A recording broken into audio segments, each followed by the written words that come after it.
Hello everyone, this is your teacher Sanjeev Kumar और आज हम लोग क्लास 11 का लेक्चर 3 को देख रहे हैं। पिछले 2 क्लास में जो मैंने आप लोगों को सिखाया है उसमें फर्स्ट क्लास में तो कैसे हम स्ट्रैटेजी बनाएं, कुछ मोटिवेशनल बातें बताई थी, थोड़ा बहुत वेक्टर का डिफिनीशन वगैरह रिप्रेजेंटेशन सिखाए थे। सेकंड क्लास में आप सीखे थे कि 2 वेक्टर को ऐड कैसे करेंगे, है ना, और उसका हम लोग एप्लीकेशन सीख रहे थे। देखो, जैसा कि पहले बता चुके हैं कि कोई भी थियोरेटिकल कंसेप्ट तुम जो सीखते हो और उस पर बेस्ड अगर न्यूमेरिकल नहीं बनाओगे तो थियरी भी बहुत स्ट्रॉन्ग नहीं होगा और ना ही कोई एग्जाम में तुम बहुत बेहतर कर पाओगे। फिजिक्स जो है वो अप्लाइड मैथमेटिक्स होता है, मतलब कि उसमें 2 पोर्शन है, एक थियोरेटिकल है और एक मैथमेटिकल या जिसको न्यूमेरिकल्स बोलते हो। और ये जानो कि ज़्यादातर स्टूडेंट को प्रॉब्लम न्यूमेरिकल्स में ही आता है, लेकिन जब तक थियोरेटिकल कंटेंट तुम्हारा बहुत क्लियर नहीं होगा तो न्यूमेरिकल भी तुमसे बनने वाला नहीं है। तो देखो, अब पिछले क्लास में जो हम एडिशन ऑफ 2 वेक्टर्स पढ़ाए थे उसके फॉर्मूला को एक बार केवल रिवाइज कर दे रहे हैं और फिर हम आगे क्वेश्चन बता रहे हैं। फिर आज के क्लास में तुम लोगों को होमवर्क भी देंगे। देखो, एक बात और भी बताए थे कि जैसे जो नोट्स वगैरह बनाना हो, है ना, तो नोट्स बनाना हो तो हम बोर्ड से थोड़ा साइड हो जाते हैं तो स्क्रीनशॉट ले लेना और तुम उसको लिख लेना। और देखो, कुछ बात जो है ना, जैसे हम बोले, मान लो 1 मिनट के लिए हम उन बातों को बोर्ड पे लिखे नहीं, तो कोशिश करना कि अपने से ही, चाहे इंग्लिश में, हिंदी में, जो भी लिटरेचर तुम्हारे लिए कंफर्टेबल होता है, जो भाषा भी, उसके अकॉर्डिंग तुम उसको मेंशन कर सकते हो। जैसे मान लो हम बोलते हैं कि जब भी 2 वेक्टर को ऐड करना हो तो एक का हेड दूसरे के टेल में कनेक्ट करना है, तो तुम नोट्स जहां बनाना लिख लेना कि एडिशन के लिए एक का हेड दूसरे के टेल में कनेक्ट करना है ना। इस तरह से तुम नोट्स बनाओगे तो खुद बहुत बेहतर ढंग से समझोगे भी। ऐसे हम लोग कंटिन्यू जो है, जो ऐप के थ्रू कनेक्ट होते जाएंगे। अभी चूँकि ऐप के बारे में तुझे डिटेल इसलिए नहीं बता रहे हैं क्योंकि ऑलरेडी जो है अभी स्टार्ट नहीं किया गया उसके थ्रू वर्क। कभी तुम डायरेक्ट देख रहे हो तो अभी डायरेक्ट ही देखो, आगे इन्फॉर्मेशन हम देंगे। तो इसलिए चलो हम लोग आते हैं प्रॉब्लम्स पे। तो प्रॉब्लम बताने के पहले तुमको एक बार फार्मूला को रिपीट कर दे रहे हैं। जैसे देखो, ये है वेक्टर ए और ये है वेक्टर बी, इन दोनों के बीच का एंगल है थीटा, है ना।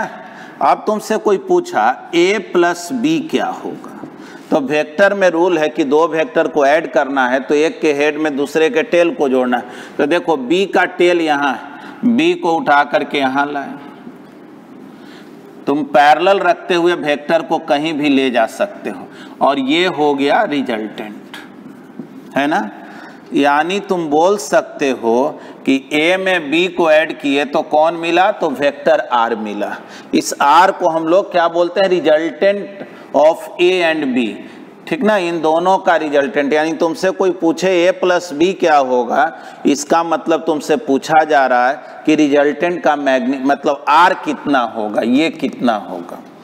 और जैसा कि हम लोग फार्मूला में सीखे थे कि R का जो मैग्नीट्यूड होता है, इसका जो लेंथ होता है, वो कितने के इक्वल होता है, a square plus b square 2ab cos theta. मतलब कि अगर रिजल्टेंट निकालना हो तो a का मैग्नीट्यूड देखो, b का मैग्नीट्यूड देखो और a और b के बीच का एंगल देखो। ये 3 टर्म अगर मालूम है तो तुम आसानी से रिजल्टेंट को निकाल सकते हो। अब अगर रिजल्टेंट का डायरेक्शन निकालना है ना, तो tan alpha equal to b sine theta divided by a plus b cos theta. ठीक ना। ये हम लोग दो फॉर्मूला सीखे थे कि आर का मैग्नीट्यूड यानी इसका लेंथ कैसे निकाले और ये एंगल कैसे निकाले। चलो अब एक क्वेश्चन लेते हैं। Find resultant of given two vectors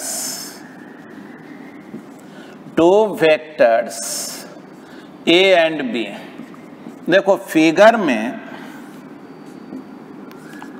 ए और बी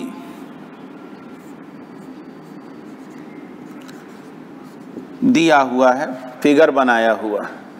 क्वेश्चन में दे दिया है कि वेक्टर ए का जो मैग्नीट्यूड है और वेक्टर बी का जो मैग्नीट्यूड है वो 10 यूनिट्स है ना, 10 यूनिट्स। और ए और बी के बीच का जो एंगल है वो दिया हुआ है कि 30 डिग्री। मान लो ये दिया हुआ है 30 डिग्री। तुमसे पूछा गया कि ए और बी का रिजल्टेंट क्या होगा। ठीक ना। अक्सर हम लोग लिखते हैं कि ए में बी को ऐड किए तो क्या मिला, आर मिला। तो आर का वैल्यू क्या होगा। तो देखो under root a square plus b square 2ab cos theta, ये फॉर्मूला जानते हो। लेकिन इसमें इस क्वेश्चन में एक सुविधा है कि ए और बी दोनों इक्वल है। तो देखो एक मेथड तो है ही, ए के जगह 10 लिख दो, बी के जगह 10 लिख दो, थीटा के जगह 30 लिख दो, सॉल्व करो आंसर आएगा। एक दूसरा मेथड है कि जब भी दोनों वेक्टर का मैग्नीट्यूड इक्वल हो तो जहां ए है वहां तो ए लिखे ही, जहां बी है वहां भी ए लिख दो। a into A cos theta under root 2a square plus 2a square cos theta. तो 2a square common 1 plus cos theta. तो रिजल्टेंट क्या होगा। देखो ये जो 1 प्लस कॉस थीटा है ये मैथमेटिक्स में पढ़ोगे, नहीं जानते हो तो इसको याद कर लेना है। ये होता है 2 कॉस स्क्वायर थीटा बाई 2 है ना। तो रिजल्टेंट कितना आ गया देखो तो रिजल्टेंट हो गया 2a square 2 cos square theta by 2। देखो 2 इंटू 2 4 है, स्क्वायर रूट करेंगे 2a कॉस थीटा बाई 2। देखो यही रिजल्टेंट आ गया है ना। यानी देखो जी एक नया फॉर्मूला आ गया। जब भी दो वेक्टर का मैग्नीट्यूड इक्वल हो तो अक्सर हम लोग क्या करते हैं, इस फॉर्मूला को फॉलो ना करके इस फॉर्मूला को फॉलो करते हैं क्योंकि इससे जल्दी बनता है। तो 2a हो गया 10, थीटा बाई 2 30 बाई 2। देखो तो ये कितना हो गया 20 कॉस 15 डिग्री है ना। तो देखो कॉस 15 डिग्री का वैल्यू तुमको नहीं याद है तो आंसर भी क्या करेगा ना, वो इसी के टर्म में लिख देता है। नहीं तो आगे ट्रिग्नोमेट्री वगैरह पढ़ोगे, ऐसा कोई वैल्यू जो तुमको याद नहीं है तो वो वैल्यू जो है ना वो दे दिया जाता है ऑलरेडी, तुम्हारे बुक में साइड में लिख दिया जाता है किसका। क्योंकि देखो जनरली जो है तुमको 0 degree 30 degree 45 degree 60 degree 90 degree ये सब वैल्यू याद रहता है, लेकिन बहुत बार तुम देखोगे कि आंसर इसी फॉर्म में लिखा हुआ रहता है। हाँ अगर मान लो इस मेथड से तुमको प्रॉब्लम हो तो हम यहीं पे वैल्यू पुट कर दिए 10 बी 10 थीटा के जगह 30। तो देखो एक अल्टरनेट मेथड हम लोगों को मिल गया कि जब भी दो वेक्टर का मैग्नीट्यूड इक्वल हो तो डायरेक्ट कौन फॉर्मूला लिखेंगे 2a cos थीटा बाई 2 है ना। अब चलो नेक्स्ट जो है, अब तुमसे कोई पूछे कि रिजल्टेंट का डायरेक्शन किधर होगा तो देखो डायरेक्शन के लिए बहुत दिमाग नहीं लगाना, b के टेल को यहां लाओ और ये हो गया रिजल्टेंट। है ना। इस एंगल को हम लोग अल्फा मान लेते हैं। देखना ध्यान से, ये अगर अल्फा है तो बोलो तो ये भी अल्फा होगा कि नहीं? कहोगे क्यों होगा? देखो जी, ये बी है, उसी को ना यहाँ लाए हो। ये जब 10 मीटर है, ये भी 10 मीटर है या 10 यूनिट है, तो जो इसका मैग्नीट्यूड है वही इसका है। तो कोई भी ट्रायंगल में जब दो साइड इक्वल होता है तो उसके सामने का एंगल भी इक्वल होता है ना। यानी अगर ये अल्फा तो ये भी अल्फा, और सोचो ये अल्फा तो ये भी अल्फा। बोलो तो देखो तो ये जो रिजल्टेंट है ठीक बीच से पास कर रहा है क्या? अल्फा प्लस अल्फा थीटा हो गया, यानी 2 अल्फा कितना थीटा, तो अल्फा कितना हो गया थीटा बाई 2। क्लियर है बात? अल्फा कितना हो गया थीटा बाई 2। यानी हम लोग आंसर कैसे लिखें, पहले तो तुम लोग इसका स्क्रीनशॉट एक ले लो। तो देखो ये तो हम लोग रिजल्टेंट का मैग्नीट्यूड सीखे कितना 20 cos 15 डिग्री, और रिजल्टेंट जो एंगल बनाएगा वेक्टर ए के साथ या बी के साथ हो कितने के इक्वल थीटा बाई 2। और समझ ही रहे हो थीटा जब 30 डिग्री है 30 डिग्री बाई 2 यानी कितना हो गया 15 डिग्री। यानी कि आंसर कैसे लिखें, तो देखो आंसर ऐसे लिखेंगे, बोलेंगे रिजल्टेंट का मैग्नीट्यूड कितना है, तो 20 cos 15 degree and it makes an angle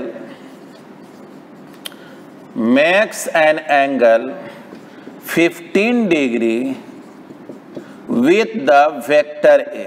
ठीक ना, वेक्टर A के साथ ये कितना एंगल बना रहा है 15 डिग्री का एंगल बना रहा है, 15 डिग्री का एंगल बना रहा है। समझ गया? तो चलो एक बार इसका भी जो है तुम लोग स्क्रीनशॉट ले लो। ये कंप्लीट हो गया ये क्वेश्चन।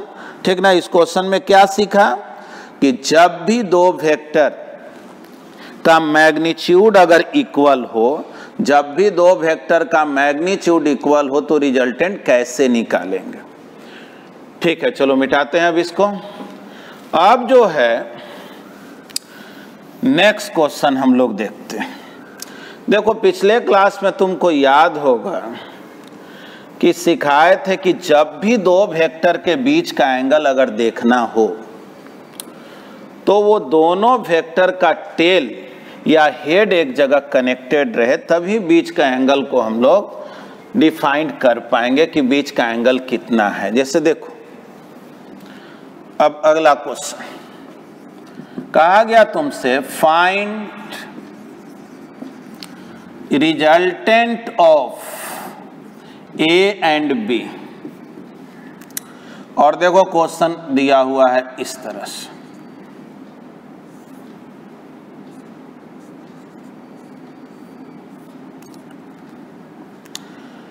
ये है वेक्टर A, ये वेक्टर है B, और इसके बीच का जो एंगल है वो 60 डिग्री। तुमसे कहा गया कि बतलाओ ए और बी का रिजल्टेंट क्या होगा, और क्वेश्चन में दे दिया है कि वेक्टर ए और वेक्टर बी दोनों का जो मैग्नीट्यूड है 100 न्यूटन या 100 यूनिट से कोई भी यूनिट है ना। देखना तो रिजल्टेंट क्या होगा। देखो जल्दीबाजी में क्या होता है कि हम लोग क्या करते हैं ना, इस प्रॉब्लम को ऐसे बना देते हैं, बोलते हैं रिजल्टेंट होगा a square plus b square 2ab cos theta, a के जगह 100, बी के जगह 100, थीटा के जगह 60 रख देते हैं। थीटा के जगह अगर 60 रख दिए तो वो गलत हो गया। इसलिए हाँ देखो यही ये जो एरो है, अगर ये एरो इधर हो जाता ना तो बीच का एंगल क्या हो जाता 60, क्योंकि तब दोनों का टेल एक जगह होता है। लेकिन चूंकि एरो इधर है इसलिए बीच का एंगल अगर देखना होगा तब क्या रूल है कि दोनों के टेल को एक जगह लाओ। तो एक काम करो, बी का तो टेल यहाँ है ही, ए को आगे एक्सटेंड कर दो। जानते हो वेक्टर को तो पैरेलल रखते हुए शिफ्ट किया जा सकता है, तो इसको आगे की ओर है ना, पिछले क्लास में नोट में ये सब लिखवाए भी थे कि जब भी जो है दो वेक्टर के बीच का एंगल देखना हो तो टेल को लाएंगे एक जगह और वेक्टर को पैरेलली कहीं भी शिफ्ट कर सकते हो। अब तुम माइंड में सोचो कि वेक्टर ये यहाँ ना हो करके यहाँ, और ये उन दोनों के बीच का एंगल है। अब बतलाओ तो इन दोनों के बीच का एंगल कितना हो गया? तो दोनों के बीच का एंगल 120 ना हो गया। यानी तुम बोलोगे कि रिजल्ट ए और बी तो 100 यूनिट है, लेकिन थीटा कितने के इक्वल है? 120 डिग्री। अब बतलाओ रिजल्टेंट कितना होगा? तो रिजल्टेंट कितना होगा, तो चूंकि ए और बी इक्वल है, तो अभी तुम कुछ देर पहले इसके पहले वाले क्वेश्चन में मेथड सीखा था कि जहाँ ए और बी इक्वल हो वहाँ रिजल्टेंट निकालने का सबसे अच्छा तरीका क्या है? 2a cos थीटा बाई 2 है ना। ए का मैग्नीट्यूड 100 और थीटा 120 डिग्री बाई 2, यानी देखो तो 200 cos 60। cos 60 का वैल्यू क्या होता है जी? तो 1/2। तो ये 100 यूनिट्स आया क्या? बोलो। यानी हम लोग ऐसे बोलेंगे कि रिजल्टेंट का मैग्नीट्यूड कितना होगा? तो रिजल्टेंट का मैग्नीट्यूड होगा 100 यूनिट्स। पूछा जाए रिजल्टेंट का डायरेक्शन किधर होगा, तो बोलेंगे रिजल्टेंट का जो डायरेक्शन है, देखो इधर B है इधर A है। अभी सिखाए थे कि A और B इक्वल हो तो रिजल्टेंट जो है वो ठीक बीच से पास करता है ना। रिजल्टेंट ठीक बीच से पास करता है। देखो ये हो गया रिजल्टेंट, है ना। तो ये पूरा 120 है, तो ठीक बीच से पास करेगा, तो जाहिर है वेक्टर ए से कहो या वेक्टर बी से कहो, दोनों से इक्वल एंगल बनाएगा, है ना। ये पूरा एंगल जब 120 है, तो अगर ए से हम एंगल देखें, इसको अल्फा बोलें, तो अभी तुम पढ़े हो ना कि ए और बी इक्वल होता है, तो अल्फा कितना हो जाता है? थीटा बाई 2, यानी 120 बाई 2, यानी कितना हो गया? तो अल्फा हो गया 60 डिग्री। यानी आंसर में हम लोग क्या लिखेंगे कि मैग्नीट्यूड जो है, रिजल्टेंट का magnitude 100 units and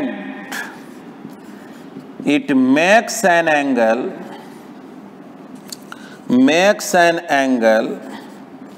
60 degree with the A। ठीक ना, A के साथ 60 डिग्री का एंगल बना रहा। चलो उम्मीद है समझ गया होगा। इसका भी एक स्क्रीनशॉट ले लो। तो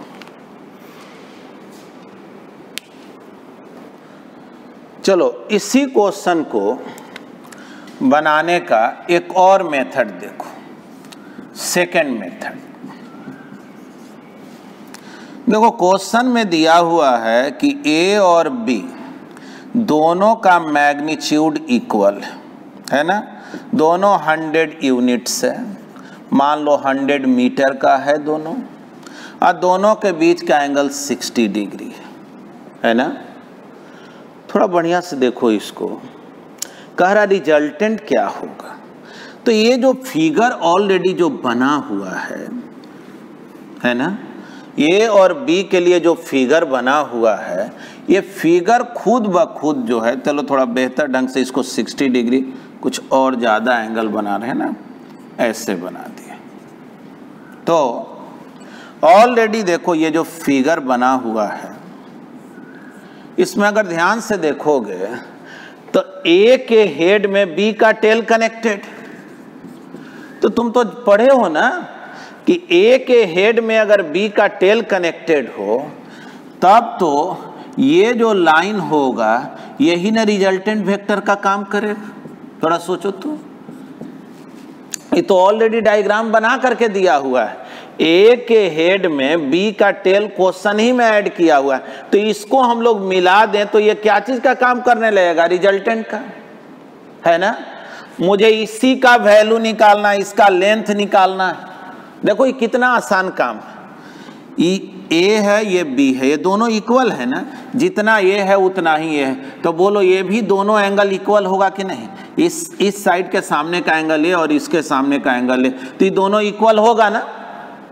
तो बताओ तो इसको भी 60-60 होना पड़ेगा कि नहीं, क्योंकि टोटल मिल के तो 180 ही ना होना है। तो जब ये अकेले 60 है तो ये दोनों मिल के 120 और इक्वल होना है तो 60-60। बतलाओ तो ये इक्विलैटरल ट्रायंगल बन गया क्या? समबाहु त्रिभुज बन गया।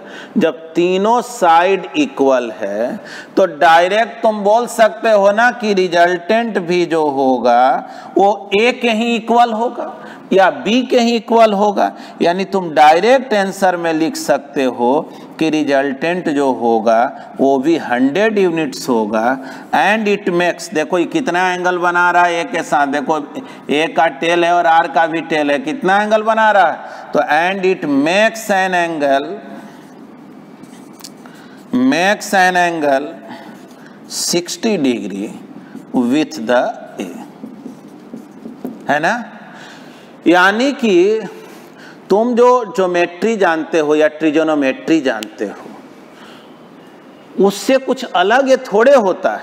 बस केवल शर्त है कि ए के हेड में बी का टेल जुड़ा हुआ होना चाहिए और जो तीसरा लाइन मिलेगा उसको हम लोग क्या बोलते हैं? रिजल्टेंट।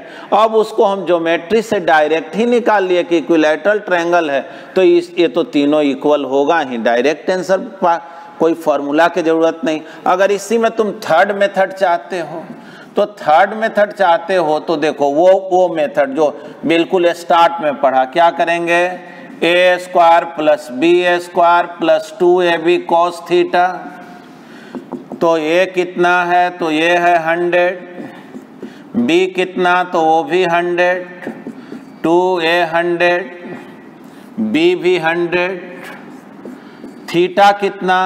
तो जान रहे हो ए और बी के बीच का एंगल 120 डिग्री है ना? समझ रहे हो ना? ए और बी के बीच का एंगल को हम लोग थीटा बोलते हैं। और चूंकि ये अभी हम लोग फर्स्ट मेथड जो सीखे थे उसमें बतलाए थे कि एंगल तो वास्तव में इन दोनों के बीच का 120 होगा।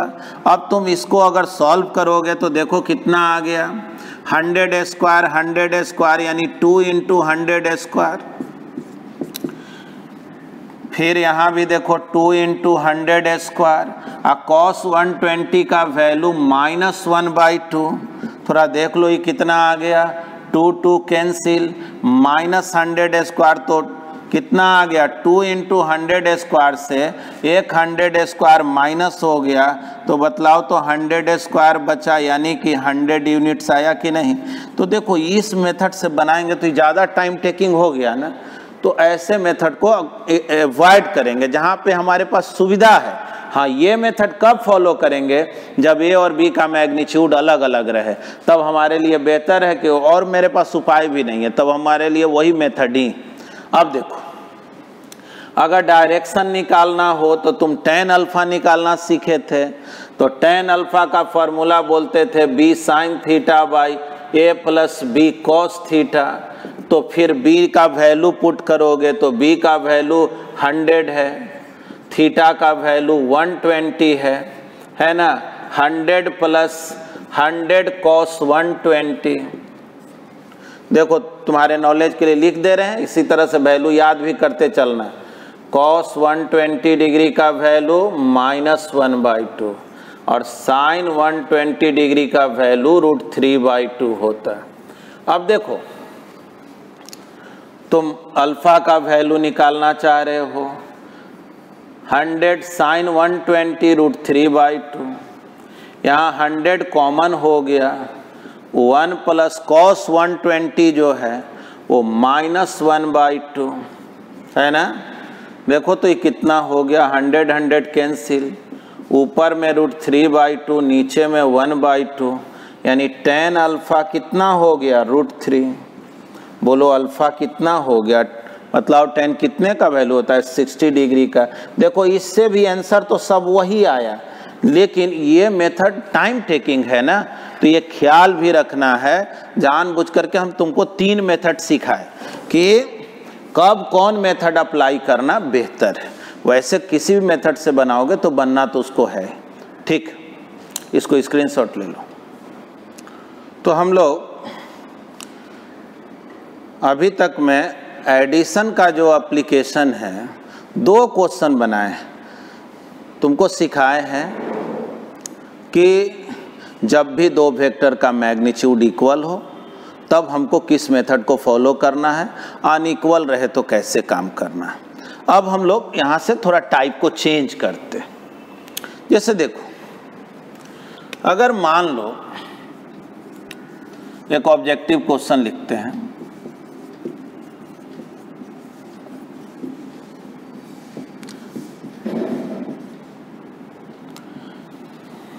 तुमको जो है या कहो select the correct option, correct option तुमको सिलेक्ट करना है। अब एक फिगर बना हुआ है, ये है वेक्टर ए, ये है वेक्टर बी और ये है वेक्टर आर। एक ऐसा फिगर तुमको बना के दिया गया है ना। बढ़िया से इसका हेड वगैरह सब का देख लेना। और तुमसे कहा गया कि ये जो फिगर है, दिस फिगर शोज, इस फिगर को देख करके तुम कौन से ऑप्शन को सिलेक्ट करोगे। R = A + B, दूसरा B + R = A, तीसरा A + R = B, चौथा A + B + R = 0।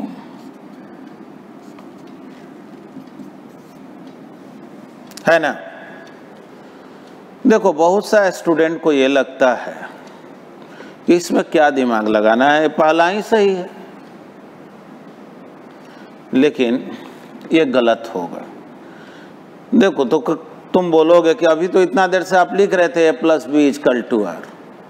देखो, R लिख देने से वो रिजल्टेंट नहीं हो जाता, तुमको डायग्राम में बढ़िया से देखना पड़ेगा। जैसे यहाँ A का हेड है और R का टेल कनेक्टेड है, A में B कनेक्टेड नहीं है, A और B का आपस में टेल कनेक्टेड है, इसलिए हम A में B को ऐड नहीं किए। तो इस तरह का जब क्वेश्चन मिल जाए, अक्सर तुमको लगता है क्या कि इसमें क्या दिक्कत है, A + R B बोलो, चाहे B + R A बोलो, चाहे A + B R बोलो, सब तो सही है। लेकिन बिल्कुल नहीं, तुमको एक ट्रिक सिखा दे रहे हैं जिससे तुम कभी भी कोई डायग्राम में कंफ्यूज नहीं करोगे। देखो क्या करना है, एक बार जो है इस ट्रायंगल में चक्कर लगाना है, ठीक है ना, एक चक्कर मारना है इसका, और जहां से तुम चलते हो और वहीं पहुंचते हो तो डिस्प्लेसमेंट क्या हो जाता है, 0, है ना। तो देखना A + R, तो देखो समझो कैसे काम कर रहे हैं। जिधर हेड है उधर चलेंगे, है ना। इस यहां से चलना शुरू किए तो लिखे A, जिधर हेड है उधर चलेंगे तो प्लस में लिखेंगे, और हेड के उल्टा चलेंगे तो माइनस में लिखेंगे।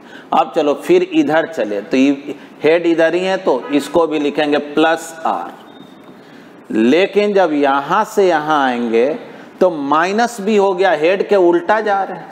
देखो इसका हेड यहां बनाया हुआ है और हेड के उल्टा जा रहे हैं, तो क्या लिखेंगे, -B, और जहां से चले थे वहीं पहुंच गए, = क्या लिखें, 0। यानी देखो तो क्या बोलेंगे, A + R = B।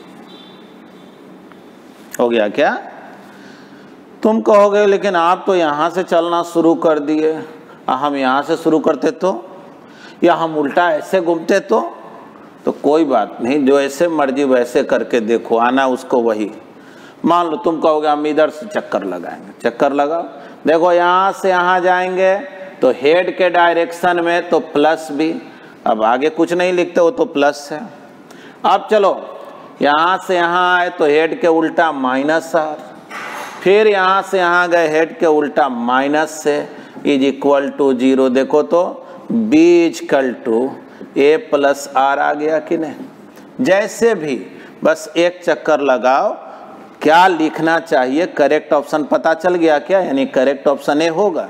और देखो प्रैक्टिस करते करते जो है ना तुम इतना बेहतर हो जाते हो कि कभी कभी काम को बहुत आसानी से भी कर लेते हो। यानी कि अगर मेरे से कोई क्वेश्चन पूछे तो हम डायरेक्ट ही बोल देंगे ए के हेड में आर का टेल जुड़ा हुआ है तो ए प्लस आर इक्वल टू क्या हो गया बी। यानी यहाँ रिजल्टेंट का काम कौन कर रहा है, तो बी कर रहा, ठीक ना।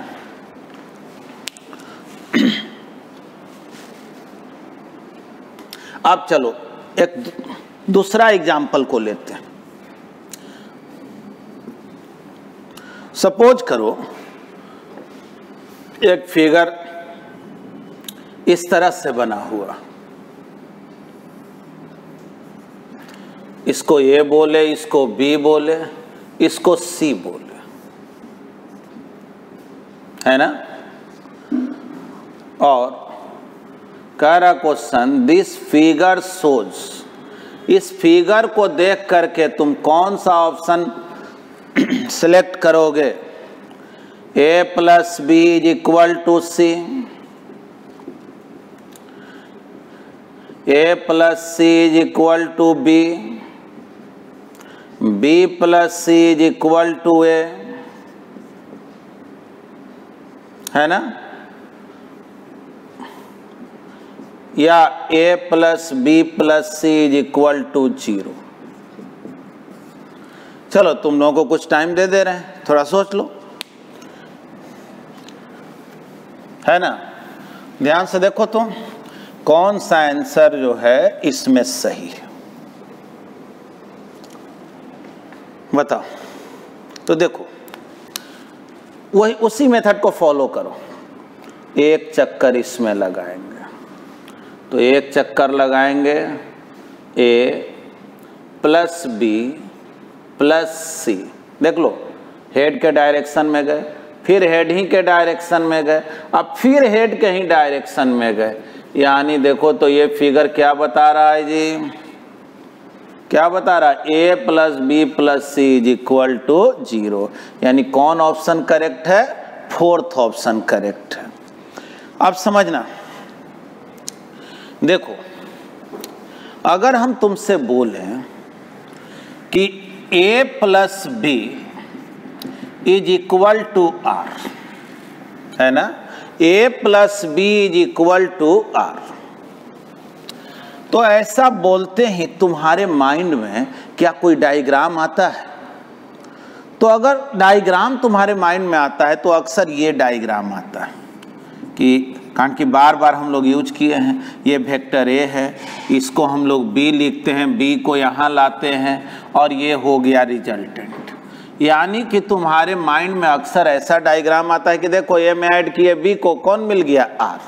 ठीक है, ये बिल्कुल सही है। लेकिन अगर तुमसे कोई कहे कि ये बतलाओ select the diagram or diagrams which represents R is equal to A plus B, है ना। तुमसे कहा जा रहा है कि 4 हम डायग्राम दे रहे हैं, उसमें से उस डायग्राम को सिलेक्ट करो जिसको देख करके तुम लिख सकते हो R equal to A plus B. देखो एक डायग्राम ऐसे दिया हुआ, ये है वेक्टर ए, ये है वेक्टर बी और ये है वेक्टर आर। चलो एक डायग्राम ये, दूसरा जो डायग्राम है वो ऐसा है, ये वेक्टर ए, ये वेक्टर बी और ये है वेक्टर आर। तीसरा डायग्राम है, ये वेक्टर ए, ये है वेक्टर बी और ये है वेक्टर आर,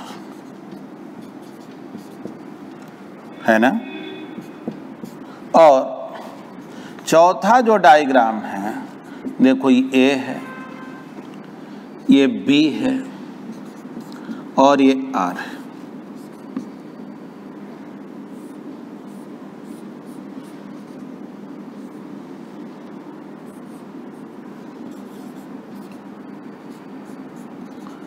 ठीक ना। ये चार ऑप्शन, ये चारों में कौन सही है ये बताना है तो, या कौन कौन सही है। एक से ज्यादा ऑप्शन भी सिलेक्ट कर सकते हो। थोड़ा बढ़िया से देखो तो, कौन फिगर देख करके बोलोगे a plus B equal to R, या कौन कौन फिगर देख करके बोलोगे। तो देखो सही बात तो ये है कि ये चारों के चारों ऑप्शन सही है, इसमें कोई गलत नहीं। देख लो, यहाँ भी ए के हेड में बी के टेल को जोड़े, मिला आर। एक चक्कर लगाओगे a plus B minus R is equal to 0। इसमें भी एक चक्कर लगाओ, a plus B minus R is equal to 0। इसमें भी देखो a plus B minus R is equal a plus B minus R is equal to 0। यानी देखो एक बात तो तुम जरूर समझ गए कि अगर तुमसे कोई कहे कि a और b का रिजल्टेंट r है, एक डायग्राम बनाओ, तब कोई जरूरी नहीं है कि सबको यही डायग्राम बनाए। कोई ऐसा भी बना देगा, कोई ऐसा भी, मतलब इनफाइनाइट तरह का डायग्राम पॉसिबल है। ठीक ना, उसको रटने की जरूरत नहीं है। अब जैसे, अब इस पर बेस्ड तुम क्वेश्चन कैसे बनाओगे ये सब हम बता क्यों रहे। पहले तो इसका एक स्क्रीनशॉट ले लो जिससे कि तुम्हारा काम आसान हो जाए, है ना।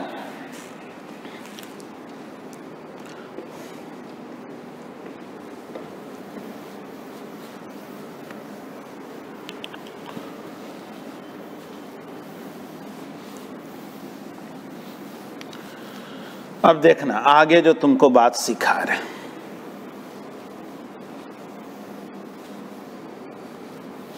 जैसे कोई तुमसे कहा कि R is equal to A plus B, है ना। जैसे ही ये बात बोला वैसे ही तुम्हारे माइंड में एक डायग्राम बनना चाहिए। ठीक वैसे ही जैसे कैसे तुमको कोई एक कहानी सुनाता है, कहता एक जंगल है, उसमें एक शेर है, तो तुम कल्पना करते हो कि नहीं। एक बहुत घना जंगल आ जाता है, शेर आ गया। अब हर व्यक्ति के माइंड में एक ही तरह का जंगल है, कोई जरूरी है क्या। एक ही तरह का शेर आए, एक ही कलर का शेर आए, ये कोई जरूरी है क्या। वो बदल भी सकता है। यानी कि लेकिन एक डायग्राम तो बना ना। तो चलो मेरे माइंड में जैसे ही हम इसको देखें तो एक माइंड में मेरा डायग्राम आया, ए में ऐड किए बी मिला आर। चलो एक मेरे को फिगर आया। अब चलो आगे क्या कह रहा, and R is equal to A is equal to B. कह रहा क्वेश्चन में कि जो R का मैग्नीट्यूड है, देखो ऊपर एरो नहीं दिया हुआ है, मतलब R का जो लेंथ है वही A का है, वही B का है। बोलो अभी फिगर सही रहा क्या। तो बिल्कुल नहीं, ये फिगर अब सही नहीं है। लेकिन कोई बात नहीं, इसके अनुसार तो ये फिगर सही है ना। तो कह रहा है what is the angle between A and B. तो देखो जैसे ही हम इसको देखें मेरे माइंड में एक फिगर बना, लेकिन जैसे ही हम इसको देखें तो ये फिगर बदल गया। कह रहा है ऐसा फिगर बनाओ, ये वाला लाइन कह रहा है ए के हेड में बी के टेल को जोड़ना तो आर मिलना चाहिए, और ये लाइन कह रहा है तीनों इक्वल होना चाहिए, मतलब कि इक्विलैटरल ट्रायंगल बनना चाहिए। तो देखो कैसे फिगर बनाएंगे, बोलेंगे ये है ए में ऐड किए बी को और मिल गया आर, है ना। देखो इस फिगर को भी देख करके ये बात लिखोगे कि नहीं। और अब तीनों इक्वल है, जब तीनों इक्वल है तो ये तीनों एंगल कितना कितना होगा, 60-60 होगा। अब तुमसे पूछ क्या रहा, what is the angle between A and B.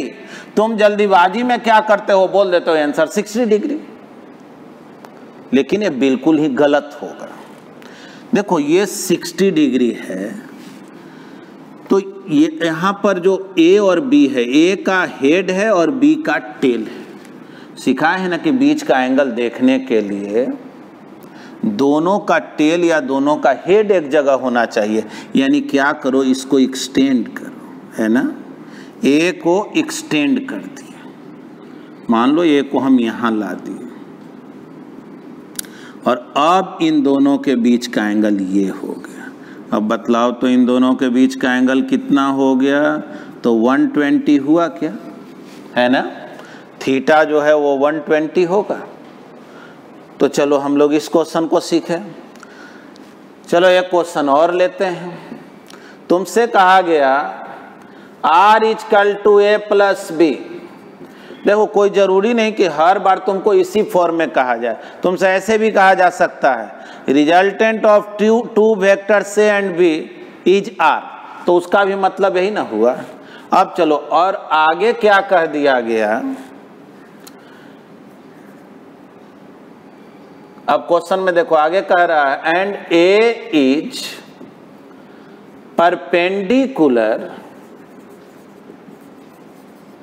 Perpendicular to B. ठीक है, चलो ये जैसे ही बोला गया तो मेरे माइंड में कोई एक फिगर तो आया। आगे कह रहा ए इज परपेंडिकुलर टू बी। चलो क्वेश्चन में हम ये भी दे रहे हैं, ए है 3 मीटर, बी है 4 metre, find resultant of A and B. बोलेंगे देखो ये तो बहुत सिंपल क्वेश्चन हो गया। एक तो हम डायरेक्ट बता सकते हैं, रिजल्टेंट मुझे निकालना है ना। तो तुम फॉर्मूला तो जानते ही हो, क्या जानते हो, A² + B² 2AB cos theta. तो तुम क्या किए, A के जगह 3, B के जगह 4, 2 × 3 × 4 और थीटा कहीं दिया है क्वेश्चन में A is perpendicular to B। तो जाहिर है A और B के बीच का एंगल जो है वो 90 डिग्री है और cos 90 क्या होता है, 0। तो √25 यानी रिजल्टेंट क्या हो गया, 5। क्या कोई दिक्कत है इसमें, रिजल्टेंट 5 हो गया। अब जो है तुम अगर डायग्राम के मेथड से बनाते तो देखो जैसे ही ये बात बोला गया A + B = R, तो मेरे दिमाग में आया A में ऐड किए B को तो मिला R। लेकिन क्वेश्चन में क्या कह रहा है कि A और B परपेंडिकुलर होना चाहिए, तो क्या ये परपेंडिकुलर है, तो नहीं। तब हम लोग फिगर जो है कैसे बनाएंगे, देखो A ऐसे बना दिए, B इस तरह से बना दिए और ये हो गया रिजल्टेंट। देखो जी A कितना है 3 मीटर, B कितना 4 मीटर। अब बतलाओ रिजल्टेंट कितना, तो रिजल्टेंट 5 मीटर हो गया क्या। यानी डायरेक्ट बोलो ये 90 डिग्री है ना, तो जब 90 डिग्री है तो ये हाइपोटेनस हो गया कि नहीं। तो कोई कहेगा कोई जरूरी हम इसी को यूज करें, बोलेंगे इसको यूज करो। चाहे जब डायरेक्ट ये बन रहा है पाइथागोरस थ्योरम से, तो क्या जरूरत लगा हुआ है, समझा ना। ये तुम्हारे लिए सेकंड मेथड बता रहे हैं। तो R का वैल्यू डायरेक्ट निकाल देंगे, 3A² + 4A² यानी 5 मीटर। समझ गया, ठीक, इसको लिख लो। अच्छा एक मिनट, हम लोग जो हैं एक काम करते हैं कि अभी जैसे हम तुमको कुछ क्वेश्चन बताएं, थोड़ा होमवर्क दे देते हैं। और एक बार हमेशा याद रखना, जो हम फर्स्ट डे क्लास लिए थे उसका वीडियो जरूर देखना तुम, इसलिए उसमें तुमको हम बात सिखाए थे कि जब भी तुम पढ़ने के लिए बैठो तो कम से कम पहले का जो क्लासेज किया गया है उसका एक शॉर्ट में ही सही रिवीजन होना चाहिए, और उसका जब रिवीजन करके बैठोगे ना तो तुम धीरे धीरे इम्प्रूव करोगे। जो हम स्टेप से तुमको ले चल रहे हैं, जब चलोगे तुम देख लेना चैप्टर के एंड में तुम कंप्लीट एक्सपर्ट हो जाओगे, तुमको कोई दिक्कत नहीं रहेगा, ठीक ना। कोई अगर दिक्कत तुमको हो रहा हो तो अपने कमेंट बॉक्स में लिख देना, कहीं कोई प्रॉब्लम हो। देखो जैसा कि हम पिछले क्लास में बतलाए थे कि कुछ स्टूडेंट्स जो स्टेट बोर्ड वगैरह को होते हैं उनके माइंड में ये रहता है ना कि मेरा लिटरेचर वीक है या हम इंग्लिश बहुत बेहतर नहीं, तो यहाँ पे तो बहुत इंग्लिश कोई वैसा बोला भी नहीं जा रहा, उस तरह का काम किया भी नहीं जा रहा। इस तरह का भाषा यूज हम लोग कर रहे हैं हिंदी इंग्लिश मिक्स करके कि वो तुम सबको समझ में आए। और सेकेंड बात ये भी जानना कि वो थोड़ा बहुत इंग्लिश वगैरह पे भी प्रैक्टिस करना ही चाहिए, इसलिए क्योंकि जो जितने भी स्टैंडर्ड बुक हैं, अच्छे बुक हैं, वो तो उसी में लिखे हुए रहते हैं, फिर भी तुमको समझने में कोई दिक्कत नहीं होगा। और हमको कमेंट में ये बताना भी कि क्या तुम्हें कोई प्रॉब्लम हो रहा है, कोई दिक्कत हो रहा है, सब बात समझ में आ रहा है कि नहीं। अभी तुमको हम होमवर्क कुछ दे रहे हैं, देखो तुम्हारा जो होमवर्क है अभी तक जो बताएं, तो चलो अब जो है तुम लोग को होमवर्क कुछ दे रहे हैं, और वो जो होमवर्क है अभी हम बुक से दे रहे हैं। वैसे हम डिस्क्रिप्शन में जो है बुक का लिंक भी भेज देंगे, हो सके तुम लोगों के पास बुक हो या नहीं हो, ऐसे कोशिश करना कि अपने सीनियर्स वगैरह हों उन लोगों से मिल जाए, तो नहीं तो अभी जो होमवर्क दे रहे हैं देखो एस.सी. वर्मा के बुक जो है कंसेप्ट ऑफ फिजिक्स, इसमें पेज नंबर 29 में जो वॉल्यूम 1 है ना, चैप्टर का नाम वेक्टर नहीं है, फिजिक्स एंड मैथमेटिक्स है। पेज 29 में ज़्यादा क्वेश्चन नहीं दे रहे हैं, तुम्हारा जो होमवर्क है क्वेश्चन नंबर 1, 2, 3, 6, 8 एंड 10, ठीक ना। इतना क्वेश्चन को तुम ट्राई करना, और जो क्वेश्चन तुमको नहीं बनेगा कमेंट बॉक्स में लिख देना कि सर क्वेश्चन नंबर इतना को एक्सप्लेन करें, ठीक ना। और ये जरूर बताना कि तुमको बातें समझ में आ रही कि नहीं, ठीक ना, कोई दिक्कत तो नहीं हो रहा किसी भी प्रकार का, वीडियो क्वालिटी साउंड से लेकर के बात को समझने में, वो सब कमेंट बॉक्स में बताना तुम लोग, जिससे कि हम लोग आगे जो है तुम्हारे लिए और बेहतर काम कर सके। Thank you.